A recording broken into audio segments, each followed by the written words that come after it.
హరే కృష్ణ. ఓం నమో భగవతే వాసుదేవాయ. ఓం నమో నారాయణాయ నమ. ఓం దీపజ్యోతి పరబ్రహ్మణే నమ. మార్గశిర మాసం 14వ రోజు త్రయోదశి ఒక జీవన చింతనండి. మార్గశిర మాసంలో త్రయోదశి తిథి అనేది పౌర్ణమి సమీపిస్తున్న తిథి. ఇది ఆధ్యాత్మికంగా ఒక శుద్ధి, అలాగే చైతన్య దినంగా భావించబడుతుంది.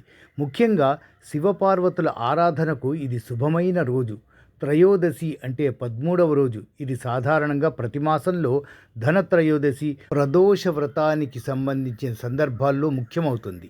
ఈ రోజు పూజల ద్వారా మనిషి తన లోపాలను పరిహరించుకోవడం, ఆత్మశుద్ధి సాధించడం, శాంతియుతమైన మనోభావాన్ని పొందడం అనే లక్ష్యాలను నెరవేర్చుకోవచ్చు. మార్గశిర మాసం సొంతంగా ఒక మానసిక చైతన్యానికి నిలయంగా ఉండగా, ఈ త్రయోదశి మనిషి జీవితానికి ఒక మార్గదర్శకంగా ఉండాలి. నేటి తరం యొక్క వేగవంతమైన జీవనశైలి, నిరంతర పోటీ, అసంతృప్తి, స్వార్థం ఇవన్నీ మనసుని కలవరపెడుతున్నాయి. జీవితంలోని నిజమైన అర్థం ఏమిటో, ఎందుకు మనం పుట్టామో అనే ప్రశ్నలకు త్రయోదశి వంటి తిథులు జ్ఞాపకం చేస్తుంటాయండి. ఇవి మనకు నిత్యము, శాశ్వతము కాని జీవితంలో ఏం నిజం అనే ప్రశ్నలు వేస్తాయి. ఈ సందర్భంలో బృహదారణ్యకోపనిషత్తులోని ఒక శాంతి మంత్రాన్ని గుర్తు చేసుకుందామా? అసతోమా సద్గమయ, తమసోమా జ్యోతిర్గమయ, మృత్యోర్మా అమృతంగమయ. ఓం శాంతి శాంతి శాంతి.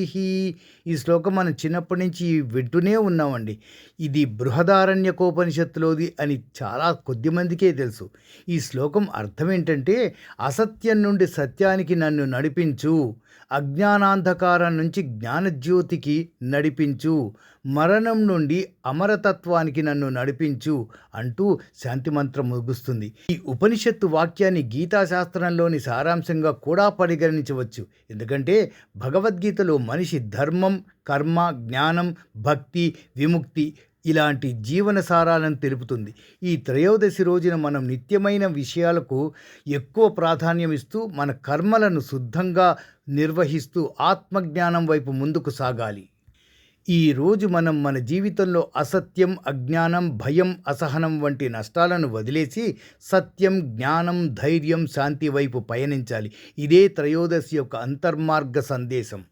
మా ఈ ఛానల్ ద్వారా ఎంతో విలువైన సమాచారాన్ని అందించే ప్రయత్నం నిరంతరం చేస్తున్నామండి. సబ్స్క్రైబ్ చేయడం ద్వారా మీ సహాయం కోరుకుంటూ సర్వం కృష్ణార్పణమస్తు. సర్వే జనా సుఖినో భవంతు. హరే కృష్ణ.